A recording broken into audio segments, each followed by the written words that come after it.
आज की इस वीडियो में हम बात करने वाले हैं स्टार्ट करने वाले हैं topic for the bank promotions. सभी बैंक्स के लिए ये वीडियोस बहुत ज्यादा हेल्पफुल रहने वाली हैं। सो अगर आप बैंक प्रमोशन की तैयारी कर रहे हैं, make sure to go for these particular videos. These are going to help you a lot, right. जल्दी से जल्दी ऑडियो वीडियो क्वालिटी को कंफर्म कर दीजिए। एंड अगर आपने अभी तक चैनल को सब्सक्राइब नहीं किया है तो चैनल को सब्सक्राइब कर लीजिए एंड बेल नोटिफिकेशन आइकन को प्रेस करना बिल्कुल भी ना भूलना, ताकि जब भी मैं कोई नई वीडियो अपलोड करूं आपको उसका एक्सेस जरूर मिल पाए। PMAY, प्रधानमंत्री आवास योजना, ठीक है। तो ये स्कीम जो है उसको टोटली रिवैम्प किया गया है, रिवाइज किया गया है एंड काफी इंपॉर्टेंट स्कीम है, राइट। तो सारी डिटेल्स अपडेटेड हैं, अपडेटेड पैटर्न के हिसाब से हैं। सो मेक श्योर करना कि इन डिटेल्स को नोट कर लेना, right. So let's start the session over here. So it's about the PMAY यानी कि प्रधानमंत्री आवास योजना। अब इसमें दो चीजें रहती हैं, one it is related to the PMAYU यानी कि अर्बन एरिया के लिए, और अर्बन एरिया के लिए 2.0 version is now available, that is PMAYU 2.0। And साथ में है PMAYG जो कि ग्रामीण एरिया के लिए है। बैंक के पॉइंट से देखें तो PMAYG is not that much important, तो वो स्कीम इतनी इंपॉर्टेंट नहीं है। लेकिन हाँ, अगर हम PMAY की बात करते हैं, overall it's a very important scheme. प्रधानमंत्री आवास योजना काफी इंपॉर्टेंट स्कीम है। 2024 से PMAY 2.0 को इंप्लीमेंट किया गया है, एक्सपेंशन एक तरह से PMAYU का। मेन ऑब्जेक्टिव यही है कि हमने अर्बन पुअर को, जो लोअर मिडिल क्लास हैं, जो मिडिल इनकम हाउस होल्ड्स हैं, उनको हमने हाउस प्रोवाइड करना है। एंड टारगेट यही है PMAY 2.0 के थ्रू, U 2.0 के थ्रू, कि एडिशनल जो आपके अर्बन हाउस होल्ड्स हैं जिनको पहले कवर नहीं किया गया था PMAY U फेज के अंदर, उनको अब कवर करना है।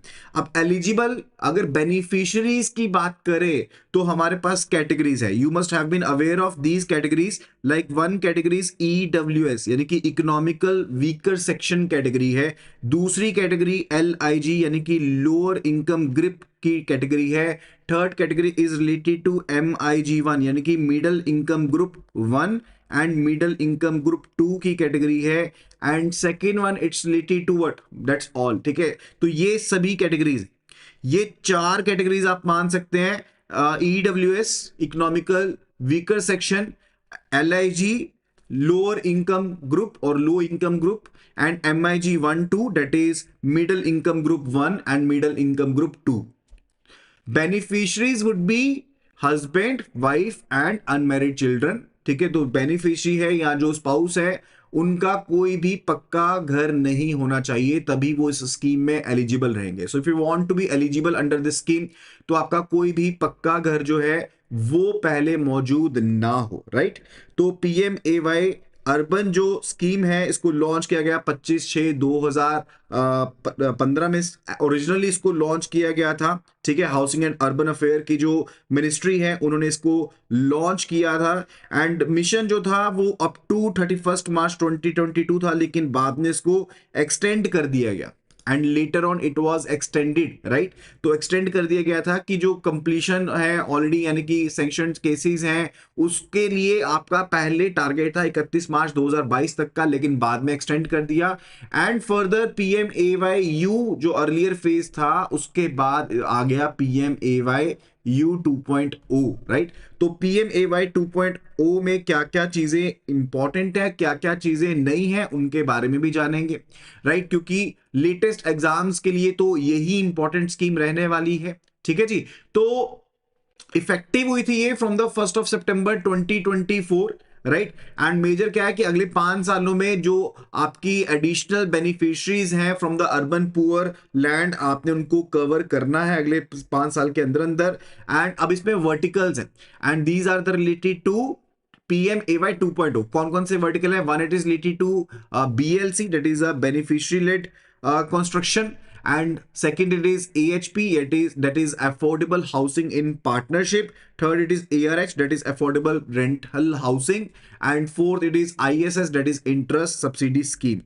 अगर PMAY 2.0 के बारे में देखें, दो जो ग्रुप मैंने आपको बताए, ठीक है। अब इन ग्रुप्स को इनकम क्राइटेरिया वाइज देखा जाता है, इनकम क्राइटेरिया वाइज देखा जाता है, यानी कि इकोनॉमिकल वीकर सेक्शन, जहां पर एनुअल हाउस होल्ड इनकम जो है वो 3 लाख रुपए तक की है, 3 लाख रुपीज तक, ठीक है। और एलआईजी के केस में ये जो एनुअल हाउस होल्ड इनकम है that is varying above, that is actually above 3 lakh but is up to 6 lakh rupees, right. और MIG 1 के लिए, for MIG 1 this income is above 6 lakh and is up to 9 lakh, and for the MIG 2, for MIG 2 this is above 9 lakh and up to 12 lakh rupees, up to 12 lakh rupees. वही criteria जो मैंने आपको बताया, family में husband wife unmarried जो children है उनको cover किया जाएगा, एंड कोई पक्का घर नहीं होना चाहिए, दैट इज द रिक्वायरमेंट। यानी कि कैटेगरी जो है वो EWS LIG MIG से रिलेटेड हो सकती है, और कोई भी पक्का घर ना हो, पूरी की पूरी फैमिली मेंबर के नाम में, किसी भी पर्सन के नाम में पूरे के पूरे इंडिया में, राइट। और अगर आपको गवर्नमेंट की किसी स्कीम के तहत से सेंट्रल गवर्नमेंट, स्टेट गवर्नमेंट या लोकल गवर्नमेंट के तहत आपको पिछले 20 सालों के अंदर अंदर एक घर अलॉट किया गया था, तो भी आप स्कीम में एलिजिबल नहीं हो। एंड मोर ओवर आपका आधार नंबर या आधार वर्चुअल ID नंबर जो है वो रिक्वायर्ड है इंटीग्रेशन करने के लिए, यूजर को स्कीम में जोड़ने के लिए ये चीजें मैंडेटरी हैं। इनकम लिमिट की डेफिनेशन मैंने आपको ऑलरेडी बता दी है, EWS के लिए up to 3 lakh rupees, LIG के लिए 3 लाख से 6 लाख, एंड MIG के लिए 6 लाख से 12 लाख तक। लेकिन MIG 2 जो था that was basically related to the previous PMAY 2.0 PMAYU scheme. PMAY 2.0 में MIG का क्राइटेरिया सिर्फ MIG 1 तक ही शामिल रखा गया है, यानी कि 6 लाख से 9 लाख तक का शामिल रखा गया है। एंड जो कोई भी सिटीज हैं, टाउन्स हैं, नोटिफाइड एरियाज हैं जहां पर इंप्लीमेंट किया गया था PMAYU को, वहीं पर PMAY 2.0 को भी कंटिन्यू किया जाएगा। एंड अगर ministry of housing and urban affair के द्वारा कोई और एडिशनल एरिया बताया जाता है तो उसको भी PMAY 2.0 में कवर किया जाएगा। एंड इस केस में भी प्रायोरिटी है, प्रायोरिटी रिलेटेड कि अगर घर जो है वो एडल्ट फीमेल मेंबर के नेम में है या फिर ज्वाइंट ऑनरशिप है, लाइक फर्स्ट नेम जो है वो वुमेन का है एंड सेकंड नेम मेन का है, तो वहां पर प्रेफरेंस है, वहां पर प्रायोरिटी है, ठीक है। प्रेफरेंस दी गई है खास करके सिंगल वुमेन के नेम में अगर हाउस है, या फिजिकली जो चैलेंज्ड है, फिजिकली डिसेबल्ड है, या सीनियर सिटीजन है, ट्रांसजेंडर है, SC STs है, इनको प्रेफरेंस मिलेगी, वल्नरेबल ग्रुप्स को प्रेफरेंस मिलेगी under the PMAY 2.0। Now let's read about the CLSS। अब CLSS जो थी that was actually the part of the PMAYU scheme, यानी कि जो ओल्डर फेज था ना, उस स्कीम के अंदर एक आपको सब्सिडी दी जाती थी, that was credit linked subsidy scheme, that was a credit linked subsidy scheme. अब EWS एंड LIG के लिए जो सब्सिडी CLSS के अंदर अवेलेबल थी वो 2022 तक अवेलेबल थी, एंड CLSS MIG के अंदर जो सब्सिडी थी वो 31/3/2021 तक अवेलेबल थी। एंड उसके लिए थ्रेशोल्ड वही आपकी इनकम स्लैब सेम थी कि LIG के लिए जो इनकम है that should be 3 lakh to 6 lakh, EWS के लिए 3 लाख तक की हाउस होल्ड इनकम होनी चाहिए, MIG 1 के लिए 6 लाख से 9 लाख, एंड MIG 2 के लिए 12 आपके पास इनकम जो थी that was 12 lakh to 18 lakh rupees, right. And if we talk about the interest subsidy, तो PMAYU, क्योंकि एग्जाम में कई बार इवन ये भी पूछा जाता है कि CLSS के हिसाब से बताओ, तो अब आप पुरानी नहीं देखोगे, तब आप इसी चीज के ऊपर आप ध्यान रखोगे। तो पुरानी स्कीम के हिसाब से जो सब्सिडी मिलती थी PMAYU के हिसाब से, CLSS यानी कि जो आपके पास क्रेडिट लिंक सब्सिडी मिलती थी that was based upon interest percent, right. तो वहां पर EWS के केस में जो सब्सिडी मिलती थी 6.5% की मिलती थी, 6 लाख तक के लोन के ऊपर मिलती थी। LIG के केस में भी 6.5% की सब्सिडी मिलती थी। MIG 1 के केस में 4% की इंटरेस्ट सब्सिडी मिलती थी 9 लाख रुपए तक के ऊपर, और MIG 2 के केस में 3% की सब्सिडी मिलती थी up to the loan amount of ₹12 lakh, ठीक है। मैक्सिमम सब्सिडी जो थी वो NPV बेस्ड थी, डिस्काउंट रेट जो कंसीडर किया जाता था 9% कंसीडर किया जाता था। और EWS LIG के केस में जो मैक्सिमम सब्सिडी मिलती थी ना पुराने केसेस में भी, for the EWS cases first of all we are discussing, it was 2,67,000 almost, ठीक है। MIG के लिए 2,35,000 और MIG 2 के लिए 2,30,000 की मैक्सिमम सब्सिडी मिलती थी। और लोन टेन्योर जो था लोन टेन्योर जो था वो मैक्सिमम 20 साल तक के हिसाब से आपको सब्सिडी कवरेज मिलता था। आपका लोन टेन्योर हो सकता है ज्यादा हो, लेकिन कवरेज जिसके हिसाब से आपका डिस्काउंट रेट कैलकुलेशन होकर सब्सिडी कैलकुलेशन होती थी वो 20 ईयर्स के हिसाब से कैलकुलेशन की जाती थी, right. And there was a condition related to the carpet area also. Carpet area यानी कि जो कवर्ड एरिया होएगा उसके ऊपर भी कंडीशन थी। ईडब्ल्यूएस के लिए this was 30 square metre, LIG के लिए 60 स्क्वायर मीटर, एमआईजी 1 के लिए up to 160 square metre and MIG 2 के लिए 200 स्क्वायर मीटर की यहाँ पर एक रखी गई थी, क्राइटेरिया रखा गया था कि मैक्सिमम जो कवरेज है वो इतना होना चाहिए, इससे ज्यादा का कवरेज नहीं होना चाहिए। That was also the case there. इस चीज को भी वहां पर ध्यान में रखा गया था। Clear with it? ठीक है जी। लेकिन अब क्या है, अब थोड़ा सा क्राइटेरिया चेंज है। क्राइटेरिया चेंज है, like one we are having EWS से रिलेटेड जो क्राइटेरिया है अब that is not 30 square metre, अब वो 45 स्क्वायर मीटर है। ठीक है, एलआईजी से रिलेटेड 60 स्क्वायर मीटर, ये सेम टू सेम है जी। ठीक है, और एमआईजी 1 से रिलेटेड 120 स्क्वायर मीटर है, not 160 square metre. And MIG 2 से रिलेटेड क्या है, दिस इज 150 स्क्वायर मीटर। ठीक है, जिसके लिए एलिजिबिलिटी बनती है। वुमेन ऑनरशिप कंडीशंस अगर देखें तो ये है कि अगर आप नया घर परचेज कर रहे हो और then it should be in the name of female या फिर जॉइंट नेम में होना चाहिए जहां पर फीमेल का नेम अवेलेबल हो। अब ये नई परचेजेस के लिए ये वाला रूल एप्लीकेबल है। नई परचेजेस के लिए ये वाला रूल जो है वो एप्लीकेबल है। Clear with it? एंड मैंने आपको यहां पर बताया कि इंप्लीमेंटेशन के फेजेस है। Like in case of implementation I told you about the 4 phases, जिसमें हमने देखा कि बीएलसी है, एएचपी है या आईएसएस है, राइट। डिफरेंट फेजेस थे। Now what do you mean by BLH, sorry BLC क्या होता है? देखो, जो फैमिलीज हैं जिनके पास अपना खुद का लैंड है और वो कंस्ट्रक्शन करना चाहते हैं या इन्हांसमेंट करना चाहते हैं, तो उस केस में एक सेंट्रल असिस्टेंस दी जाती है 2.5 लाख रुपीस की। 2.5 लाख रुपीस पर हाउस के हिसाब से एक सेंट्रल असिस्टेंस दी जाती है। And in case of AHP that is affordable housing in partnership, ठीक है, यानी कि पब्लिक प्राइवेट पार्टनरशिप के तहत है, तो 35% अगर घर ईडब्ल्यूएस कैटेगरी में बनाए जाते हैं, राइट। जैसे मान लो कोई डीलर है पब्लिक प्राइवेट पार्टनरशिप में, वो 35% घर जो है वो इकोनॉमिकली वीकर सेक्शन पर्पज के लिए बना रहा है, तो वहां पर हाउस बेसिस पर 1.5 लाख रुपीस की सेंट्रल असिस्टेंस मिलेगी। कितनी?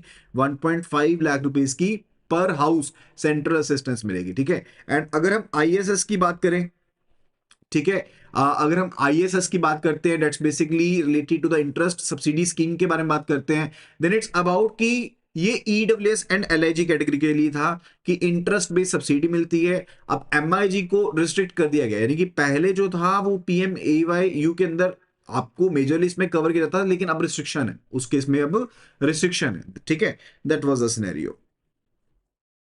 क्लियर है पार्ट? यहां तक के सभी पार्ट अगर क्लियर हो गए, please do let me know at the earliest. जल्दी से जल्दी कंफर्म कर दें, right. So that was the major points and now it's related to the PMAY U 2.0। PMAY 2.0, तो इंटरेस्ट सब्सिडी के बारे में जानते हैं। सब्सिडी फॉर होम लोन्स जो कि सैंक्शन एंड डिसबर्स किए गए हैं 1 सितंबर 2024 के बाद, क्योंकि यही इसका गाइडलाइन का स्ट्रक्चर था। तो अगर कोई घर बनाया गया है, सब्सिडी दी जानी है, तो वो एप्लीकेबल रहेगी उनके ऊपर जहां पर हाउसिंग लोन सैंक्शन किए गए हैं 1 सितंबर 2024 के बाद, राइट। अब इसमें कौन कौन एलिजिबल है? ईडब्ल्यूएस एलिजिबल है, एलआईजी एलिजिबल है, एमआईजी एलिजिबल है, लेकिन अब एमआईजी का जो कैप है वो 9 लाख रुपए तक का इनकम कैप रखा गया है और पक्का घर नहीं होना चाहिए।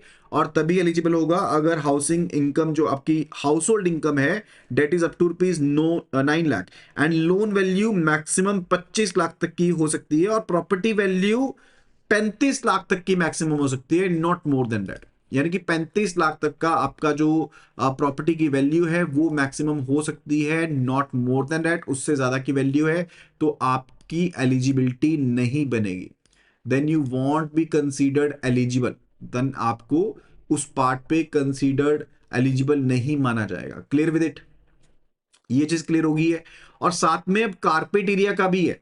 अब देखो नई कंडीशंस है, this is new applicable conditions. अभी तक जो हमने रीड आउट करा that was related to the previous ones. मैंने आपको बताया अपडेशंस के बारे में, बताया जो अपडेशंस पहले हुई थी, लेकिन पीएम एवाई 2.0 के अकॉर्डिंग जो कंडीशन है इसमें आपके पास ग्रुप है ईडब्ल्यूएस के लिए कंडीशन जो है that is 3 lakh rupees household income, LIG के लिए 6 लाख तक की हाउस होल्ड इनकम और एमआईजी के लिए सिंगल कैटेगरी है आप डेट इज 9 लाख रुपए तक की आपकी हाउस होल्ड इनकम हो सकती है। और कोई भी पक्का घर पहले नहीं होना चाहिए आपका पूरे के पूरे इंडिया में, और तभी एलिजिबल है अगर आपकी फैमिली इनकम 9 लाख रुपए तक की है इन टोटल, राइट, यानी कि EWS LIG MIG up to 9 lakh rupees. और लोन की वैल्यू अगर आप जो लोन ले रहे हो वो 25 लाख तक का मैक्सिमम होना चाहिए, एंड प्रॉपर्टी वैल्यू जो है वो 35 लाख तक की मैक्सिमम होनी चाहिए प्रॉपर्टी की वैल्यू, राइट।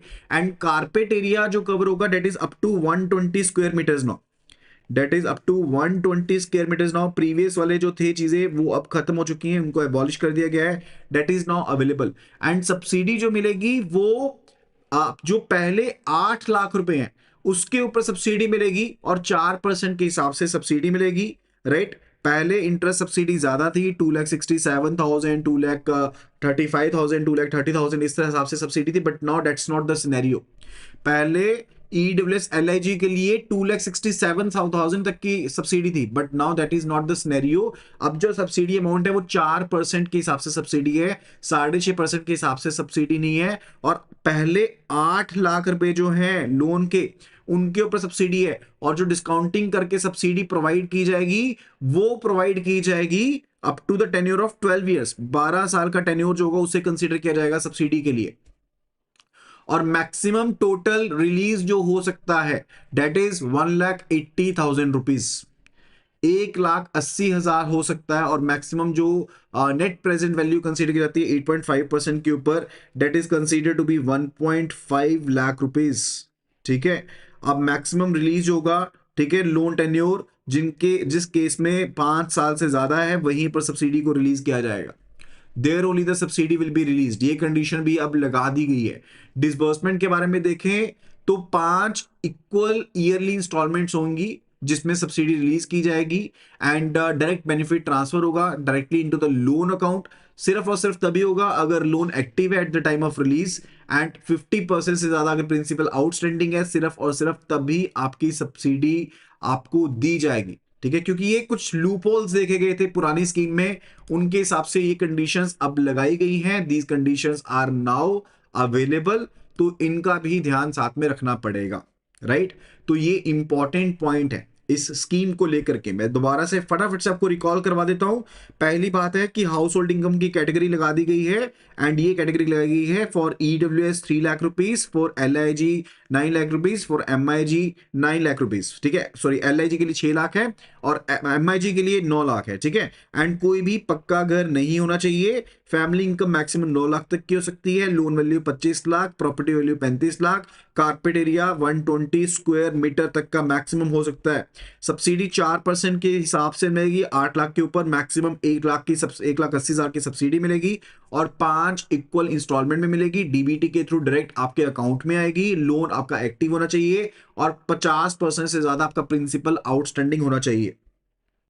50% से ज्यादा आपका जो प्रिंसिपल है that should be outstanding, right. And PLI जो क्रेडिट है सब्सिडी, ठीक है, पीएलआई जो है यानी कि प्राइमरी लेंडिंग इंस्टीट्यूशन जो है वो सब्सिडी को अपफ्रंट आपके में डाल सकते हैं by deducting from principal.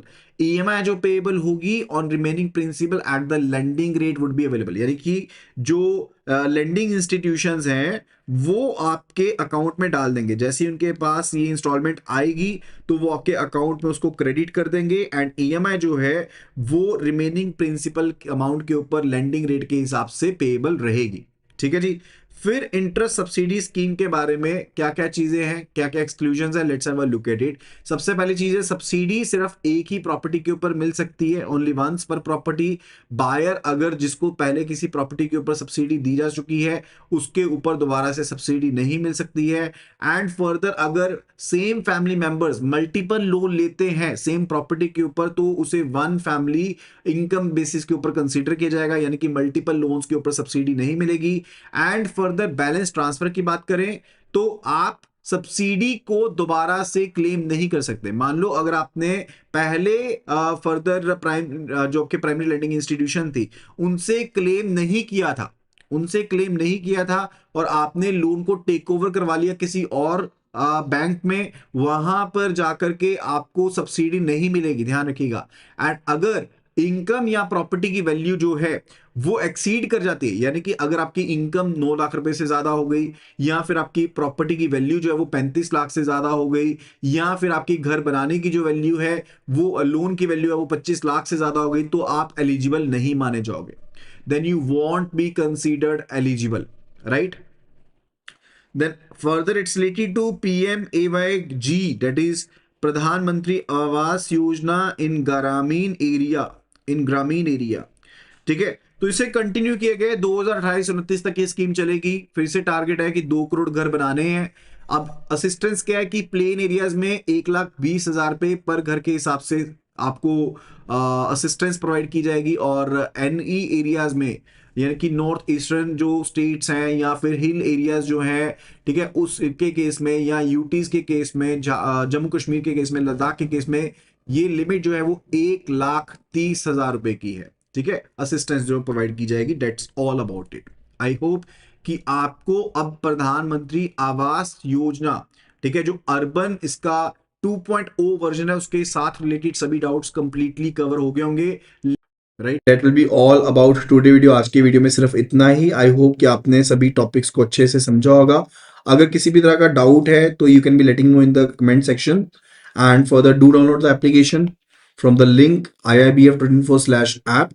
And अगर आप iOS यूजर हैं, it will be asking for the ORG code which is GEGKT। So just do download the application and start your preparations. Thank you so much and see you again in the next video.